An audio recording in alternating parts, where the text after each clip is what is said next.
estamos vivendo aí nesses feriado de carnaval, essa festa mundana, satânica.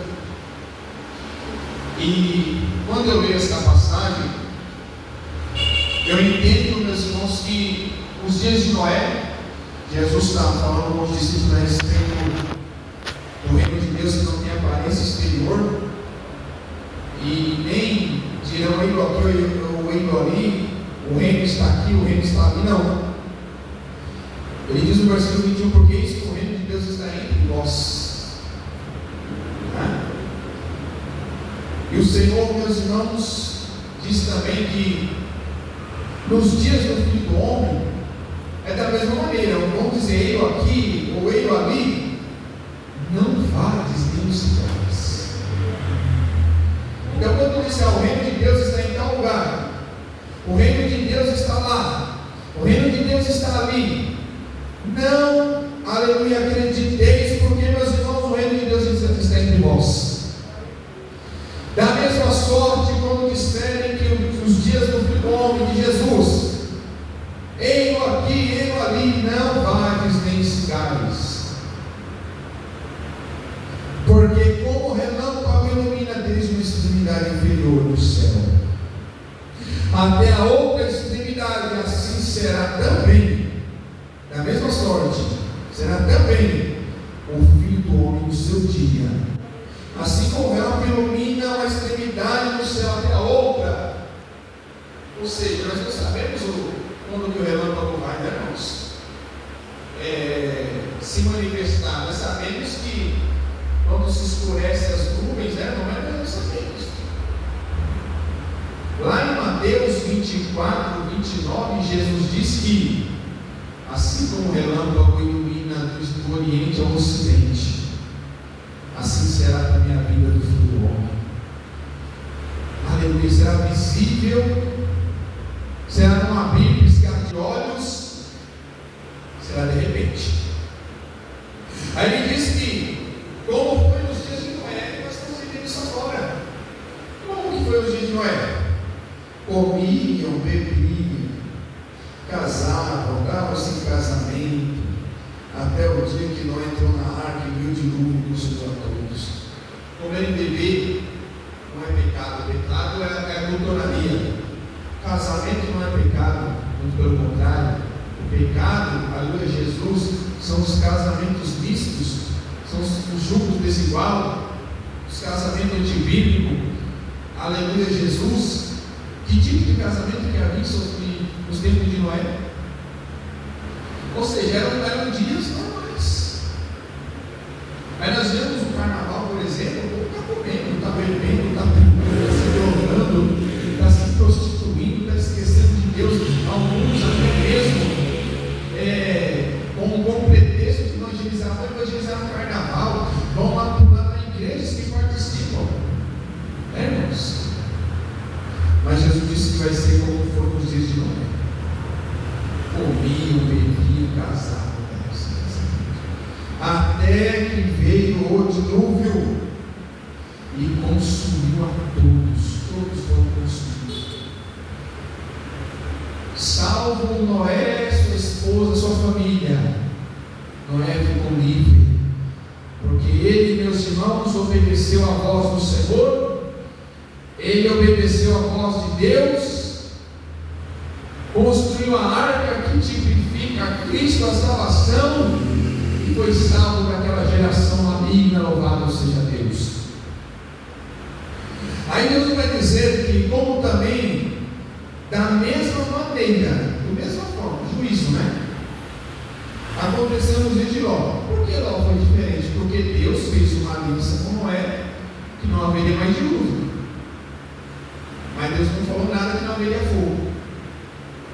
Isso foi bem claro. Nunca mais enviarei dilúvio de água sobre a terra. Nunca mais. Ele cumpriu. Ele é Deus, ele é fiel.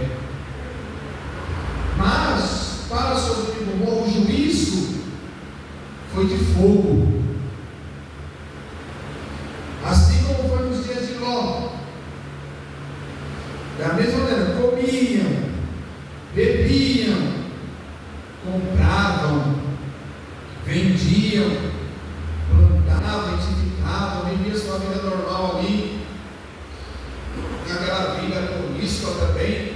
Por que não está dizendo que queria se casar?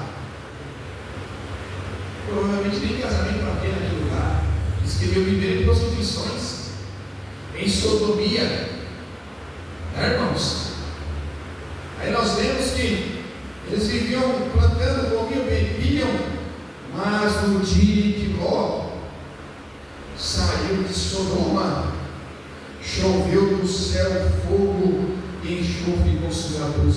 Quer dizer, nos dias de Noé foi chuva de água, dilúvio de água.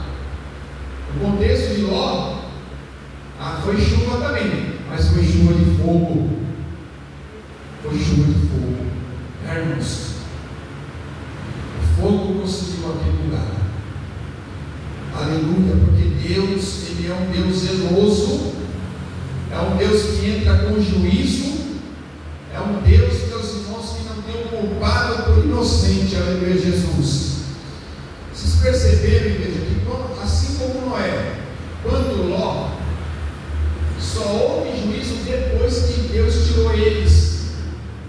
Depois que Noé foi tirado, depois que Noé entrou na arca com a sua família, veio o dilúvio. Depois que Ló saiu da cidade de Sodoma, veio fogo. Da mesma sorte, quando a igreja for tirada da terra, virá o dilúvio de açoites, que é a grande tribulação. Jesus está muito claro dizendo: assim será no dia em que o Filho do Homem se há de manifestar. Naquele dia, quem estiver no telhado, tendo as suas alforjas em casa, não desça a tomá-las. E da mesma sorte, os que estiverem no campo não volte para trás. Por quê? Porque a vida, ela é mais preciosa e ela é uma prioridade. Então, quem estiver fugindo naquele dia, Jesus está dizendo assim: não se apegue a nada material.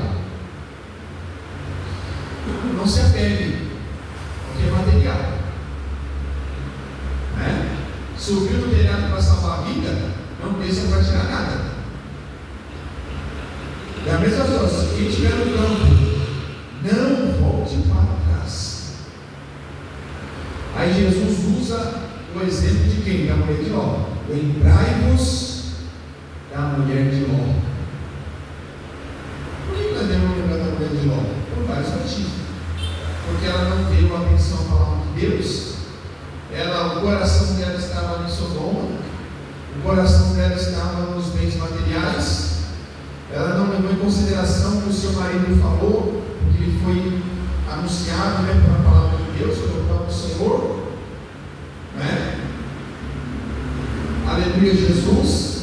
E a Bíblia diz lá em Gênesis 19, 22, que ela foi, alguns 6, que ela foi transformada em uma estátua de sal. Eu entendo que ela não somente olhou para trás, mas ela voltou para trás. Aí Jesus explica que qualquer que procurar salvar a sua vida, perdê-la-á. E qualquer que a perder, salvá-la-á. Quem salvar a vida, vai perder. Porque a lógica de Cristo é diferente da nossa, né, irmão? Para nós, se nós fôssemos salvar nossa vida do perigo, nós ia ser livre, não é? Nós ia ser salvo. Mas Jesus está dizendo assim: qualquer que procurar salvar a sua vida vai perder. Por quê? Porque, meus amados irmãos, Jesus está falando de uma renúncia. De uma renúncia. Para nós renunciarmos até mesmo a nossa própria vida. Jesus diz lá em Mateus 16, 26, que proveito o homem ganhar o mundo inteiro, perder a sua alma, que a alma é a vida. Quantos estão perdendo a alma, né, irmãos? Vendendo a alma. Olha que coisa terrível, vendendo a alma. Fazendo pactos com Satanás. Quantos estão perdendo a vida por não ouvir a palavra de Deus, não acatar a palavra de Deus? Jesus disse: digam-nos que naquela noite estarão dois em uma cama, um será tomado e o outro será deixado. Duas estarão juntas moendo, uma será tomada e outra será deixada. Duas estarão no campo, um será tomado e outro será deixado. Irmãos, e respondendo dizendo: onde será? Aonde? Onde que vai ser isso? Onde estiver o corpo, aí se ajuntarão as áreas. Ou seja, onde houver um sinal visível. Não é somente Jerusalém e Israel. Aonde houver um corpo ali morto, se ajuntarão os abutres. Isso aonde? Qualquer lugar do mundo isso acontece. No mundo todo isso acontece. Meus irmãos? Por isso, meus irmãos, nós estamos aqui em 4 pessoas apenas. Vamos continuar olhando para Jesus e fazendo a vontade de Deus. Amém? Deus abençoe.